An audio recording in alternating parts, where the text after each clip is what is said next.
Hola, madrastra.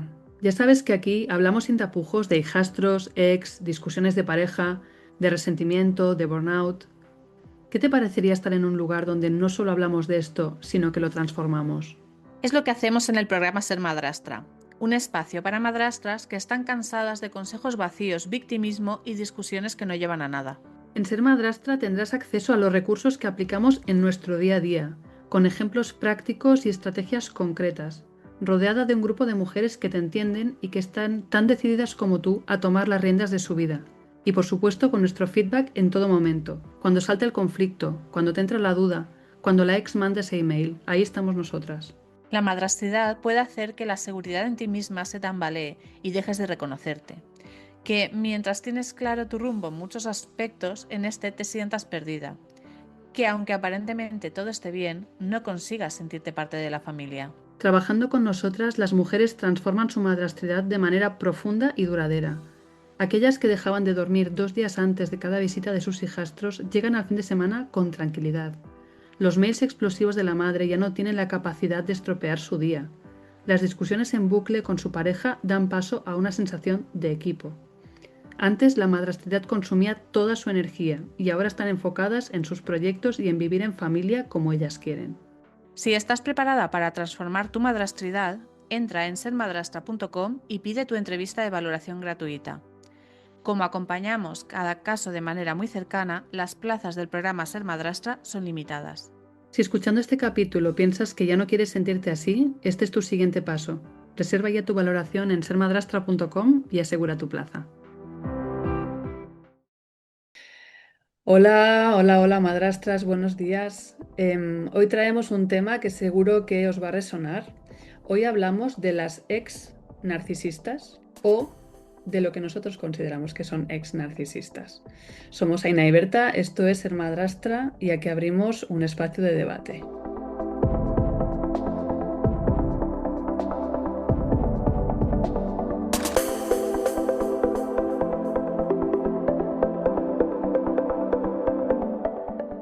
Pues sí, este es un tema muy controvertido porque sí que es verdad que en los últimos años existe como una tendencia bastante normalizada a que hablemos de ex narcisistas. Es decir, Sí. ¿cuántas veces nos han venido madrastras diciéndonos, es que mi ex es narcisista? Mm. O es que tal, o al final todo se resume en eso, ¿no? Y entonces un poco este episodio tiene la finalidad de desmitificar qué es esto del narcisismo. Porque Mm. cuando todo es narcisismo, nada lo es. Y que hay un poco, cuál es el malestar que hay, ¿no? Detrás de esta supuesta epidemia de exparejas narcisistas que estamos viviendo. Yo creo que tenemos que poner un poco de contexto y es que en España, quizás en Latinoamérica nos llevan más ventaja, pero en España no tenemos realmente una cultura de la separación, o sea, aún no hace ni 50 años que la separación es legal en España. Y esto significa que como sociedad, aún no hemos aprendido a separarnos, estamos en proceso.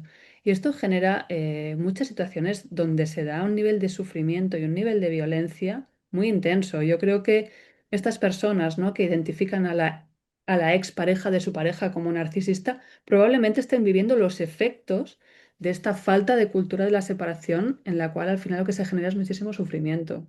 Tengo esa hipótesis. Y en parte es cierta. Para esto es Mm. importante remarcar qué es esto del narcisismo. Mm. Cuando, aparte de que es un trastorno que tiene una prevalencia baja, tiene unas características un poco difusas y bastante difíciles de identificar. Mm. Cuando estamos hablando de una persona con rasgos narcisistas, estamos hablando de una personalidad tirando a histriónica que siempre está utilizando a los demás para ensalzarse, con una dificultad de empatizar con los demás porque siempre tiene que quedar por encima. Entonces, es cierto que cualquier conducta medianamente individualista se puede tildar de narcisista como una forma también de desprestigio. Y por poneros un ejemplo un poco más en lenguaje mundano, cuando tenemos un desacuerdo con la ex y la ex está velando por sus beneficios, al igual que tú estás velando por los tuyos, es fácil tildarla de narcisista, ¿no? O cuando, por ejemplo, tenemos situaciones en las que la ex pues va contando su versión de la historia o demás, es fácil decir, vaya loca, qué narcisista que se va creyendo. Pero es que si somos un poco sinceras con nosotras mismas, Esto es un mecanismo de supervivencia psicológica normal y corriente, ¿no? Cuando tenemos una situación de alto conflicto o de conflicto con alguien, intentar de alguna manera mitigar los efectos psicológicos de esa bronca o malestar pensando que tampoco ha sido para tanto lo que nosotras hemos hecho. Entonces, ¿de qué manera? Pues intento contar una película en la que yo salgo mejor parada, intento tildar al otro de más malo de lo que es. Entonces siempre nos da esta sensación, ¿no? De que, bueno, pues sí, la otra persona está teniendo, entre muchas comillas, conductas narcisistas. ¿Y qué es? Un problema con una separación mal llevada. Desde luego. Es importante entender el narcisismo como un rango, ¿no? Como tú decías, o sea, Mm. cuando hablamos de una patología estamos hablando de unos síntomas ya muy extremos. El narcisismo es un tipo de conducta que todos y todas tenemos. De hecho, en la infancia es un patrón necesario para el desarrollo, ¿vale?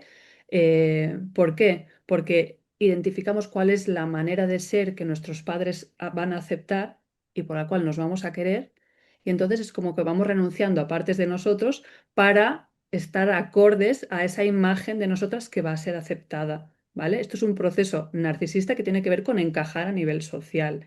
¿Qué pasa? Normalmente esto se mitiga con el tiempo, pero como tú decías, Aina, siempre hay una tendencia a tener una idealización de nosotras mismas y a veces es verdad que nos desconectamos de las necesidades de los demás o incluso nos desconectamos de nuestras necesidades para estar a la altura de esa imagen que hemos creado. Entonces, ¿que todas vamos a caer ahí? Sí. Y que cuanto más se deteriora nuestra imagen, por ejemplo, en un proceso de separación, más fácil es que caigamos en ese tipo de conductas en el cual sobrecompensamos para volver a tener una imagen aceptable de nosotras mismas, para nuestra propia autoestima. Entonces, que una mujer que ha pasado por una separación vive una bajada de su autoestima y una bajada de su valoración social es algo que tiene mucho que ver con nuestra cultura, ¿no? Vivimos en una cultura que siempre pone en la mujer la función de sostener a la familia, de ser el pegamento de la familia. ¿Qué pasa? Que cuando una familia pues, se deshace o se transforma, quien más sufre a nivel de autoestima y de autoimagen es la mujer, todavía hoy. Ojalá esto vaya cambiando con el tiempo, pero todavía hoy es así. Entonces vamos a ver más repunte de conductas narcisistas efectivamente en una mujer. Pero yo creo que la pregunta es, vale, cuando estamos diciendo la ex es narcisista, ¿de qué estamos hablando? ¿Qué nos está pasando a nosotras cuando sentimos la necesidad de diagnosticar o de patologizar a la ex de nuestras parejas? ¿Qué nos está pasando? Sobre todo que no estamos manejando un malestar que nos produce el conflicto. También es verdad que cuando ponemos en marcha este mecanismo de patologizar al otro, de alguna manera nos estamos quitando el muerto de encima. Es otro mecanismo más para que nosotras no nos sintamos mal. O sea, yo aquí tengo una persona que me está poniendo trabas o me está dificultando cuestiones del día a día que para mí, o sea, ¿cómo decir? Para esta persona, yo, perdona, o sea, voy a ir a los ejemplos claros. Cuando yo tengo situaciones con la ex de Mm, discrepancias de horario, discrepancias de calendario, yo puedo decir, vaya tía loca, qué narcisista, pero es que realmente ella está intentando velar por lo suyo, ¿no? A mí me viene bien esto, a mí tal. Y yo estoy quejándome de que yo no estoy recibiendo empatía, porque ella, al ser narcisista, solo está pensando en lo suyo, pero realmente cuando yo estoy diciendo que ella es narcisista, yo estoy desempatizando también con ella.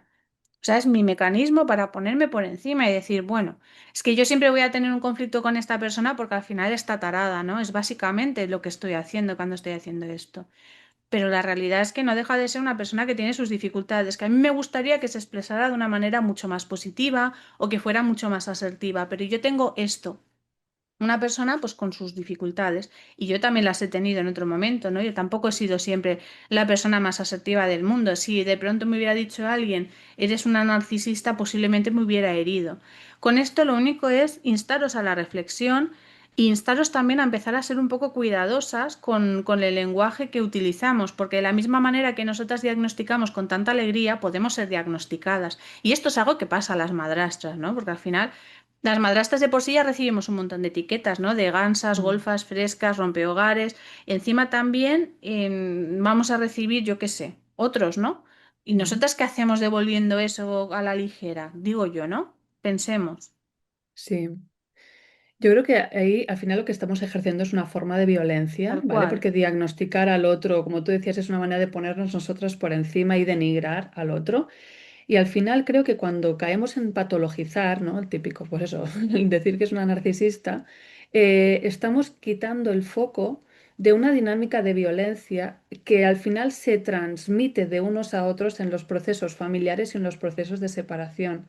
Es decir, si tú coges a una mujer, primero de todo, vinculas su valor a su lugar en la familia, porque todavía es así. Sabemos que una mujer cuando es madre Mm, nuestra categoría social es como que es mayor, somos más aceptadas, somos más valiosas.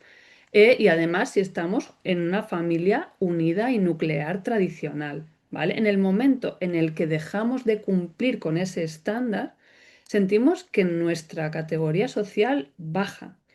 Entonces, esto supone un nivel de violencia estructural enorme. O sea, realmente hacer a la mujer responsable de mantener a la familia unida es una violencia estructural tremenda. ¿Qué pasa cuando la mujer siente que ha fracasado en esa labor que se supone que tiene?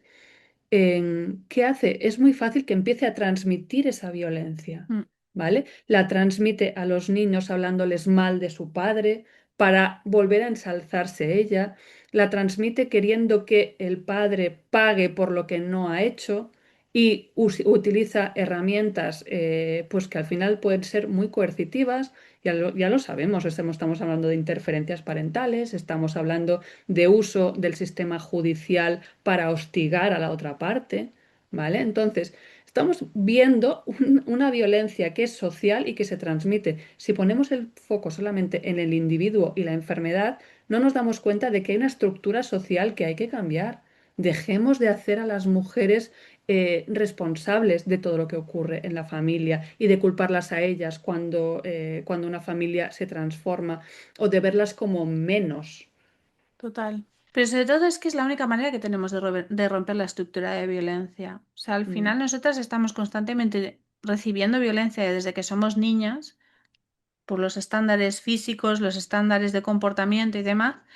Y estamos educadas, ¿no? en reproducir estos modelos. Entonces, cuando realmente recibimos violencia y nos tomamos este momento para parar, pensar y devolver amabilidad, es cuando realmente estamos rompiendo el ciclo de violencia. Entonces, sé que esto que vamos a proponer es complicado y puede resultar muy doloroso, pero vamos a intentar humanizar también a las ex. Y es muy difícil porque muchas ex son personas que activamente están haciendo daño, ¿no? Pero Y porque tú terminas recibiendo esa violencia efectivamente, o sea, que ellas reciben y que ellas ejercen. Muchas veces exacto, está dirigida hacia la madrastra o hacia desestructurar o desestabilizar el hogar donde nosotras estamos. Entonces, eso es. evidentemente, sentimos ese impacto y nos subleva.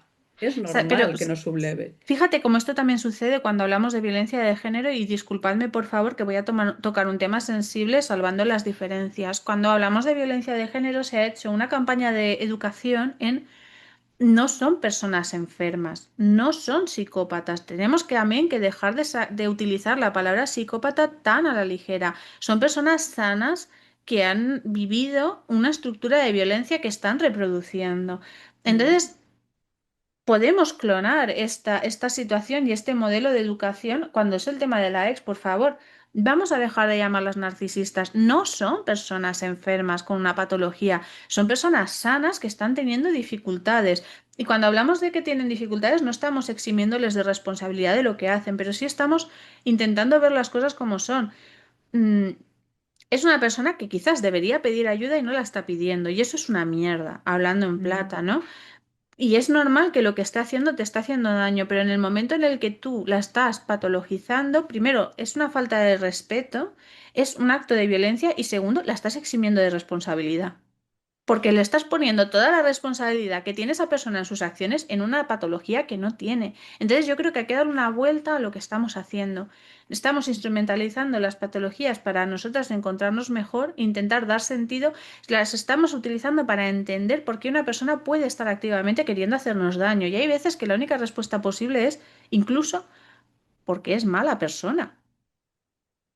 A veces pasa, Berta, quiero decir, puede ser una dificultad, puede Sí, ser un tal, y hay gente que sencillamente es que es mala persona y no hay más.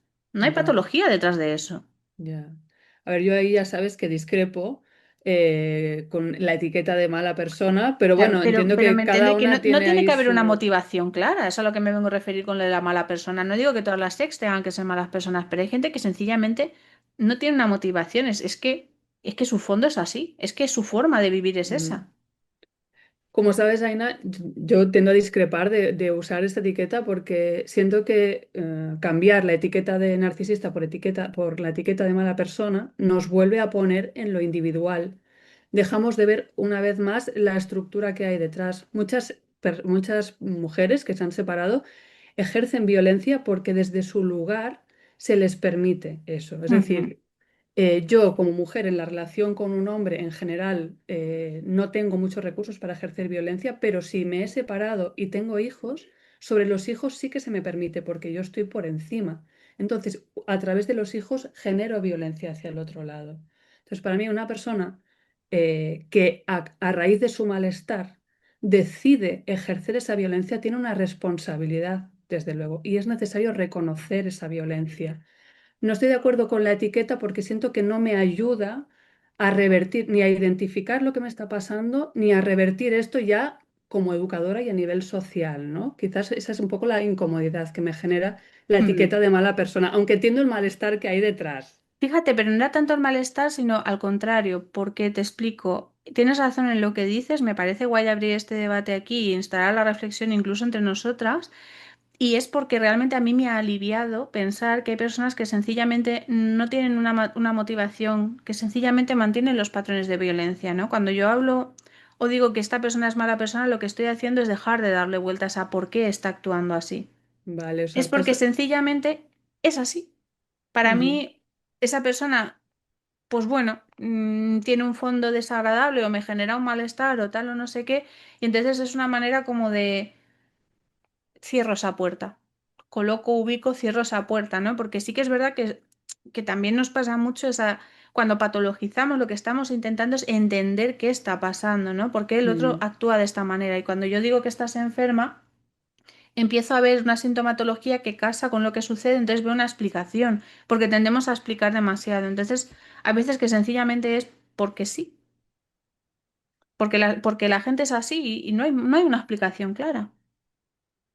Claro, eso, es decir, creo que tiene mucho sentido recuperando el símil que hacías con la violencia machista, o sea, cuando nos encontramos con una persona que está ejerciendo violencia, podemos perdernos en la búsqueda de los motivos que hay Eso es, detrás, porque pensamos que si entendemos lo que hay detrás, entonces podemos cambiar su manera de eso actuar y es. ahí nos salimos de nuestro centro y nos ponemos a dar vueltas alrededor de esa persona. Cuando decidimos, oye, esta persona no sé qué la ha llevado a hacer lo que está haciendo, renuncio a entender qué la ha llevado a hacer esto. Lo que está claro es que identifico que está ejerciendo una violencia y entonces paso a protegerme, a poner distancia o a tomar las medidas necesarias, que muchas veces en el caso de las ex son medidas legales o medidas de decidir cómo vamos a actuar ante trazar un plan de actuación, ¿no? Ante las acciones de violencia de la expareja. Pero estoy muy de acuerdo con lo que tú dices en vamos a dejar de intentar entender qué hay detrás. Vamos a asumir que por lo que sea, esta persona está Mm. eligiendo tener esta actitud, no vamos a desresponsabilizarla, hay una responsabilidad en el ejercicio de la violencia. Entonces, voy a dejar de poner energía en entenderla y voy a poner energía en enfocarme a la vida que yo quiero tener y a las relaciones que yo quiero construir. Y ahí, de hecho, la ayuda de una visión legal es muy importante, ¿no? Con Irene, con nuestra abogada de familia, muchas madrastras trazan este plan, ¿no? Para cubrirse a nivel legal de esos embates, pero también para saber a qué tipo de mensaje responder, a cuáles no, qué tipo de información hay que guardar, qué es lo que nos tiene que alarmar y qué tenemos que identificar como humo o sencillamente violencia, pero que no tiene un impacto directo a nivel legal, ¿no? Creo que ahí estamos poniendo quizás ya la energía en algo que nos nutre, en vez de estar poniéndola en otra persona que si está Claro. enferma, que si está loca, que si tiene un trauma, que si Se lo que convierte como sea. en algo súper definitorio, ¿no? Porque muchas veces Mm, cuando establecemos las conversaciones con las chicas, hola, soy fulana y tengo una ex narcisista. Es mm. que también Casi nos... que te define, ¿no? Eso. Claro, o sea, fíjate hasta qué punto el conflicto te define, ¿no? Y cuando acabamos haciendo el uso de esa palabra es como soy tal y tal, soy tal y tal. Mm. ¿Hasta qué punto queremos eso para nosotras, ¿no? Me gustaría más que Mm. fueras, no sé, Ana la que escribe poesía de forma maravillosa, ¿no? Y no Ana la que tiene una ex narcisista, que nos centráramos en este tipo de cosas. Y Yo eso creo es que eso eso. pasa en recuperar el poder. O sea, cuando yo me Sí, defino a través de cómo es la ex de mi pareja, estoy cediéndole el poder en realidad de definir mi vida. Y cuando trazamos un plan para reubicarnos, asumiendo que vamos a tener a una persona en nuestra vida que tiende a ejercer una violencia. Vale, eso es como yo siempre lo digo, esto es como si tú, yo que sé, vives en Florida o no sé dónde sea y sabes que vives en un sitio donde hay terremotos. Pues tú no puedes controlar esto. Tienes claro. que tomar las medidas necesarias para protegerte ante un clima que es hostil, ¿vale? Y una persona que está enrocada en esa dinámica de violencia es lo mismo, o sea, tú no la puedes controlar. Lo que puedes es protegerte y enfocarte a vivir la vida de la mejor manera que puedas, ¿no? Y poner en tus días aquello que deseas que haya. Y al final es un poco el movimiento al que estamos llamando a todas las madrastras que tenéis ex que son difíciles, que es complicado tener un día a día con ellas, ¿no? Como dejemos de poner el foco en ellas y recuperemos el poder de nuestra vida. Tal cual. Ya está. Mm. Es que no hay nada más que decir, chicas. No hay Abrimos nada aquí más que este decir. melón, abrimos Sí, por este favor. debate. Si nos gustaría que si alguna de vosotras se siente removida con este episodio y hace algún tipo de reflexión, pues que nos la hagáis saber por los medios habituales, que sabéis que tenemos el mail, hola@sermadrastra.com o en redes, sermadrastra en Instagram, y que nos lo contéis. Y a ver si así poco a poco pues vamos favoreciendo un cambio. Desde luego. Seguimos.